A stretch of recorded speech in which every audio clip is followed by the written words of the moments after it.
अस्सलाम वालेकुम 10th class. Hope so you are all be fine. Chapter है हमारा वाटर का, जो कि इन्वायरमेंटल केमिस्ट्री का चैप्टर नंबर 2 है। इन्वायरमेंटल केमिस्ट्री क्या है?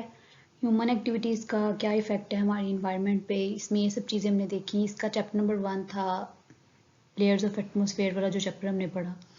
चैप्टर नंबर 2 वाटर में water as a universal solvent topic हम पढ़ चुके हैं। आज के टॉपिक जहाँ से हमने स्टार्ट लेना है वो है soft water and hard water.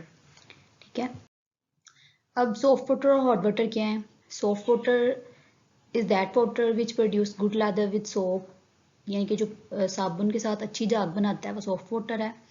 और hard water is that water which doesn't produce good leather with soap, जो अच्छी झाग नहीं बनाता वो हार्ड वाटर है। अब हम देखेंगे कि बेसिकली कॉजेज क्या हैं हार्ड वाटर की फॉर्मेशन के।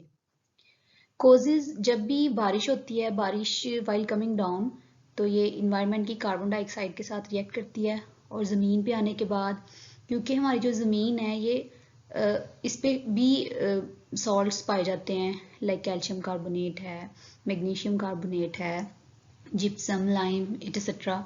ये सब चीज़ें पहले से ही पाई जाती हैं। अल्कलाइन अर्थ मेटल्स के जो सॉल्ट्स हैं वो ज़मीन पे पहले से पाए जाते हैं।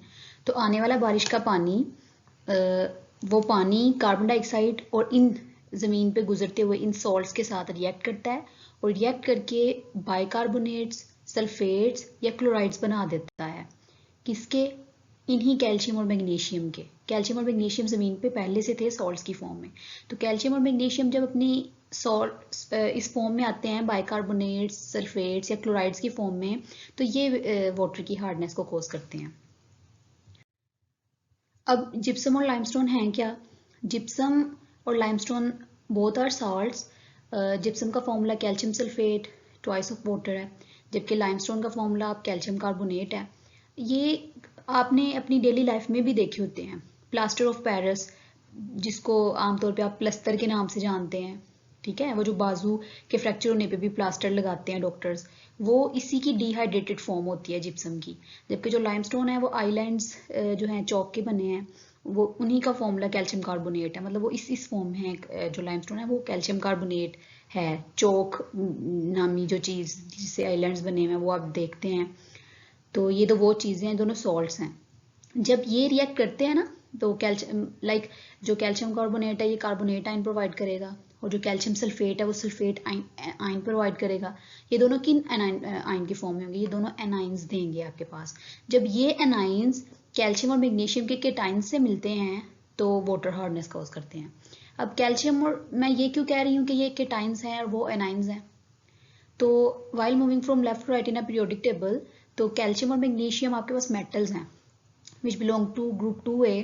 तो जैसे जैसे आप लेफ्ट टू राइट मूव कर रहे थे, इलेक्ट्रोपॉजिटिविटी का ट्रेंड कम हो रहा था। मीन लेफ्ट वाले इलेक्ट्रोपॉजिटिव एलिमेंट्स थे, इलेक्ट्रॉन लूज करने की उनमें ज़्यादा एबिलिटी थी। तो इलेक्ट्रॉन लूज करने के बाद वो केटाइनिक फॉर्म में आते हैं। तो क्योंकि ये दो इलेक्ट्रॉन लूज कर सकते हैं दोनों, क्योंकि इन दोनों के आउटरमोस्ट में दो दो इलेक्ट्रॉन्स है, तो लूज करके दोनों कैल्शियम+2 और मैग्नीशियम+2 केटाइंस की फॉर्म में आते हैं।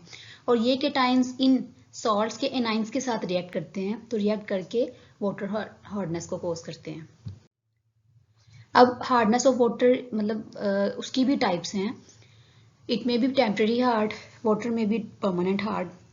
Temporary hardness is due to the bicarbonates of calcium and magnesium, and permanent hardness is due to the sulphates and chlorides of calcium and magnesium, as the formula indicates. तो ये bicarbonates आप देख सकते हैं किसने प्रोवाइड किए थे आपको, मतलब जो सॉल्ट्स कार्बोनेट्स और बाइकार्बोनेट्स प्रोवाइड करने वाले भी ज़मीन पे ही होते हैं, और सल्फेट्स और क्लोराइड्स प्रोवाइड करने वाले भी ज़मीन पे ही होते हैं। तो ये एनाइंस इनके टाइंस के साथ मिले तो वाटर हार्डनेस कॉज कर दी इन्होंने। That's all about soft and hard water and types of hard water.